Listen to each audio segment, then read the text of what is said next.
The mug slipped from my fingers and shattered on the kitchen tiles. My father's voice thundered from across the room, shaking the very air. "What have you done, Emma?" Before we begin, drop a comment and tell us what would you do in this situation. Be honest. Tell me in the comments below. We read every comment. Let's begin.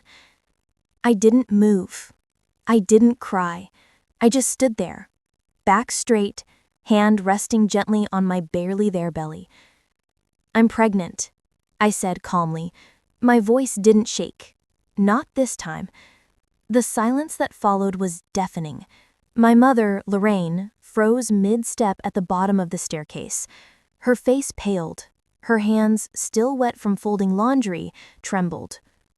You just turned 18. Are you insane?" My father stepped closer. His jaw clenched so tight the veins in his neck looked like they'd burst. "Who is it? Some dropout? Some stranger you met at a gas station?" He was breathing hard, like my words had taken the oxygen from his lungs. "His name doesn't matter," I replied, keeping my voice steady. "What matters is I love my child and I'm keeping it." He let out a bitter, guttural laugh. "You've destroyed your life, Emma. We gave you everything, a home, a future, a college fund, and you threw it all away for this?" My chest ached, but I didn't flinch. "I didn't throw anything away. You're just angry you can't control me anymore." That did it. "Get out," he roared. "Pack your things. You want to play adult? Fine. Live like one." I turned to my mother. For a second, I thought she might defend me, but she didn't. She just shook her head, whispering, "You're such a disappointment, like I'd murdered someone."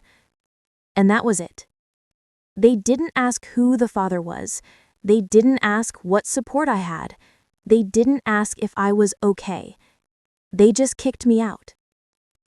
No one knew I had already signed a lease on a small studio apartment across town. No one knew I had my own job. And certainly, no one knew the father of my baby wasn't some loser. He was someone they wouldn't believe even if I told them. I left with nothing but a duffel bag and a fire inside me. I didn't cry. I didn't scream.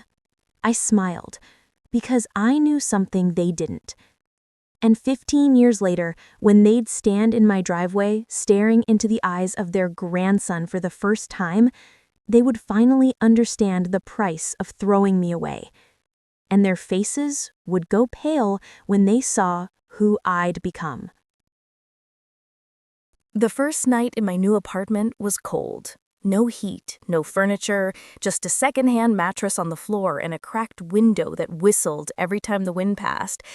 I sat on that floor with a can of soup and a silent phone. No calls from friends, not even a text from my mom. I wasn't shocked.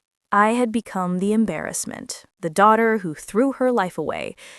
But I wasn't broken, not yet, because I still had him, my baby, and I had a job. 3 weeks before everything exploded, I had secretly taken a receptionist position at a private medical clinic just outside Raleigh. The pay wasn't great, but the doctor who hired me, Dr. Weston, treated me like a person. He didn't care that I had just turned 18 or that I was pregnant. He just said, "If you're willing to work hard, you've got a place here." So I showed up every morning at 6:30 a.m. and stayed till after close. My belly grew. My resolve did too.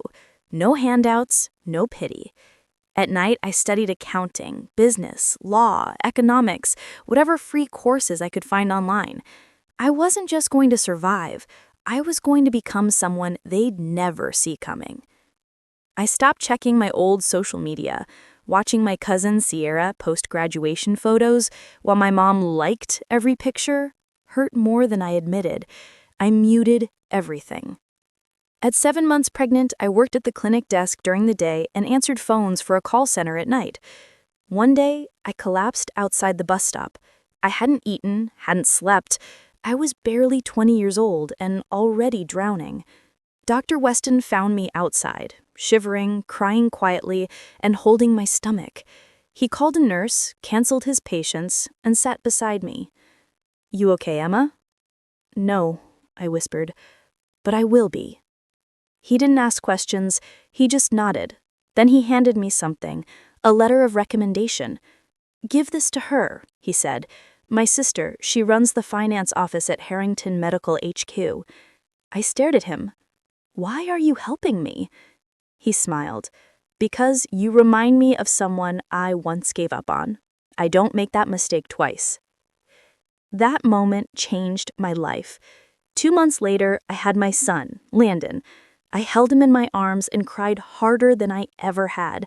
Not because I was scared, not because I felt alone, but because this beautiful boy with his curious eyes and tiny fists made every minute of struggle worth it.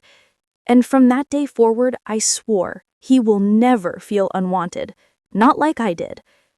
What came next was years of sacrifice, hunger, sleepless nights, and a plan.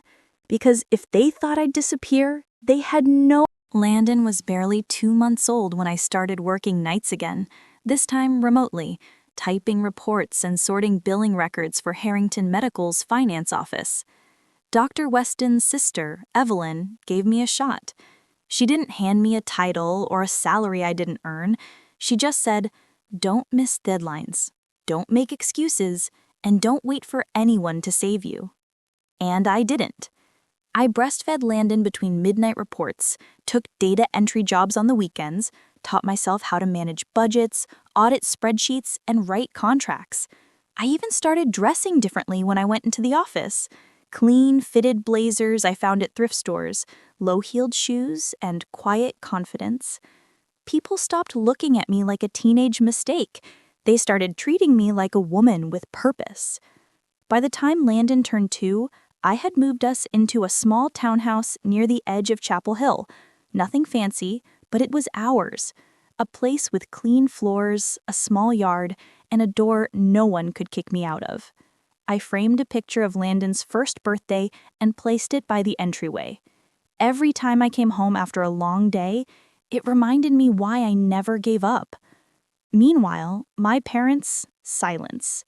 No calls, no letters, no attempt to find out if I was alive.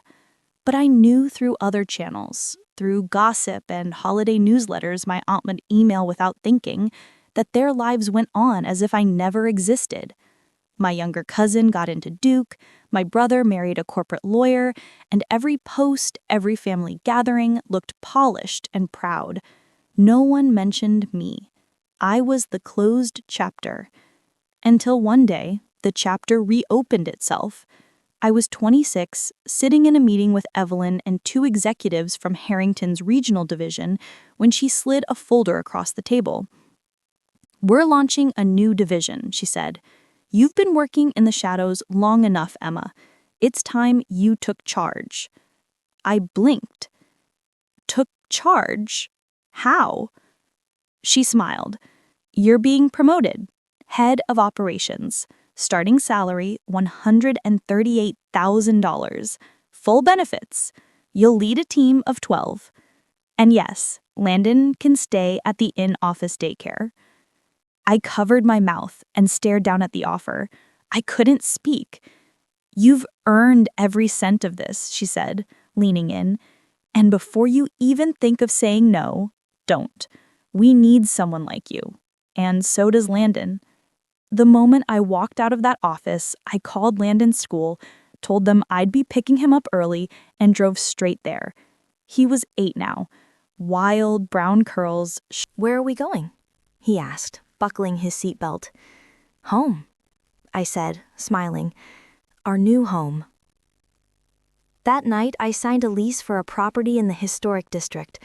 3 bedrooms, high ceilings, a garden in the back. I paid in full, no mortgage. But I wasn't finished yet, because there was one part of my story I hadn't written yet. I had kept Landon's father a secret from everyone, even Landon. But not because he was dangerous or shameful, because he had trusted me with privacy. You see, the man I had fallen in love with all those years ago wasn't some teenage fling. He was a first-year med resident from Johns Hopkins, doing rotations at the clinic where I worked. We met once, shared something real, but his family disapproved of me. Poor, young, alone. He moved to Boston 2 weeks later, and when I told him I was pregnant, he did something I'll never forget. He offered money. I said no and never called again, because I didn't want Landon to be a transaction. I wanted him to be mine. Now 15 years had passed since my parents threw me out, and suddenly last fall, a letter arrived at my office front desk. It was from them, my mother's handwriting, shaky, almost unreadable. Emma, your cousin told us you live nearby. We didn't know how to reach you. We would like to see you and meet your son. Please, if you're willing to talk. I sat in my office chair for almost an hour, just staring at that envelope. I didn't cry. I didn't rage. I just felt something cold. Not because they were reaching out, but because they had no idea what they were about to walk into. And when I invited them to my home the following Saturday, I didn't warn them. I didn't tell them what I did for a living. I didn't mention the house or Landon's perfect manners or the life I built with the very hands they said were only meant for failure. Because I wanted them to see it. To walk through the very same door they slammed in my face and go pale with regret. I heard their car pull up 10 minutes early. Of course, they were early.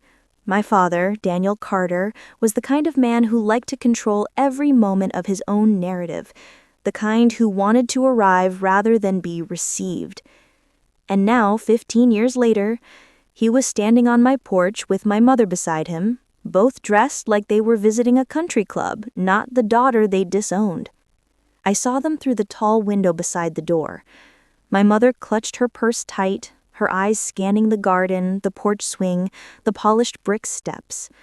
Her mouth moved slightly, whispering something to him, maybe a warning, maybe a prayer. I opened the door before they knocked. My father stiffened. My mother's jaw dropped slightly. I had changed so much. I could see it confused them. I wasn't a scared girl in a hoodie dragging a duffel bag across the lawn anymore. I stood taller, sharper, confident without needing to pretend. My tailored cream blouse, black slacks, and the soft pearl necklace Landon bought me on my last birthday said everything they needed to know before I ever opened my mouth. "Emma," my mother breathed. Her voice was soft, careful. "Come in," I said, stepping aside. They didn't know how to react. The house was quiet, warm, elegant. Light spilled through sheer curtains, glowing over hardwood floors and hand-framed photos lining the walls. Everything smelled faintly of fresh coffee and lavender. "Nice place," my father muttered. But it wasn't a compliment. It was confusion. How? How could she afford this? How did she get here without us? I didn't answer the question. He didn't ask. "Landon's upstairs. He'll be down in a minute." They stood in the center of my living room, eyes darting around like strangers in a museum, terrified they'd bump into something too expensive to touch. "I wasn't sure you'd respond." My mother looked at me. She blinked twice, and then she said it. "We were wrong." I stayed silent. "We thought we were protecting you. We thought if we were hard, you'd change. We didn't know you'd actually leave." "That was the point," I said quietly. There was no venom in my voice, no sarcasm, just truth. My father shifted uncomfortably, crossing his arms. "You were just a kid. You had no plan." "I had a child, and a job, and a spine." He looked away. The silence between us stretched, thick with 15 years of everything unsaid. And then footsteps on the stairs. Landon appeared. "Landon," I said, "these are your grandparents." He blinked.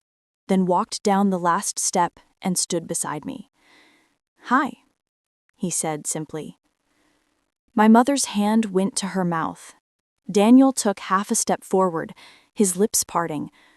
But what hit them wasn't just his resemblance to me. It was the photographs he carried in his hands, ones he had pulled from the cabinet while they stood there. He handed one to my mother. It was Landon standing beside a tall man in a white coat. "That's my dad," he said proudly. "He's a cardiovascular surgeon in Boston. He visits during the summers and sends me books every month." My mother nearly dropped the photo. And then, before they could say anything, Landon pulled another frame from the cabinet and held it out. It was me standing behind a podium with the Harrington Medical logo, surrounded by a board of directors. "Mom's the head of operations," Landon said with a small smile. "She runs everything." That's when it happened. My father's face dropped visibly, audibly, like the air had been punched out of his lungs. He stumbled back a half step, his hand gripping the back of the couch. "You," he whispered, "you built all this?" I looked at him. My voice was calm, but beneath it was every sleepless night, every insult, every lonely birthday, every moment they thought I wouldn't make it. "No," I said. "I built myself." The room was so quiet you could hear the wind brush against the windows. My father hadn't sat down. He couldn't. His pride wouldn't let him, and his legs looked too weak to hold the weight of what he was seeing. My mother, still clutching the photo of Landon and his father, slowly lowered herself onto the edge of the couch. Her lips parted like she wanted to speak, but nothing came out. Landon stood calmly beside me, folding his hands like the polite, well-raised young man. My father finally cleared his throat. I didn't know you were in contact with him, with the boy's father." "I wasn't," I replied. "Not for a long time. He wanted to be there, but I told him no. I wanted Landon to grow up knowing stability, security, no broken promises. When Landon turned 10, I let them meet, slowly, on my terms." My mother spoke then, her voice trembling. He's beautiful, Emma." "Thank you," I said quietly. She looked at me with tears in her eyes. "We made a mistake." I didn't respond because the words were too late. My father suddenly snapped, his voice rising, not with anger, but desperation. "You could have called. You could have come back. We would have helped." "No, you wouldn't have," I cut in sharply. "You told me to leave. You didn't ask if I had a plan. You didn't even ask if I was safe. You assumed the worst and made sure I knew I wasn't wanted." My voice cracked. Then the years caught up to me, not in weakness, but in finality. You kicked out your daughter on the worst day of her life, and now you want to sit on the couch she bought and pretend none of it happened. My mother started to cry. "I'm sorry," she whispered. "I'm sorry for everything." I looked down at her, and for the first time in 15 years, I felt nothing. Not hate, not anger, just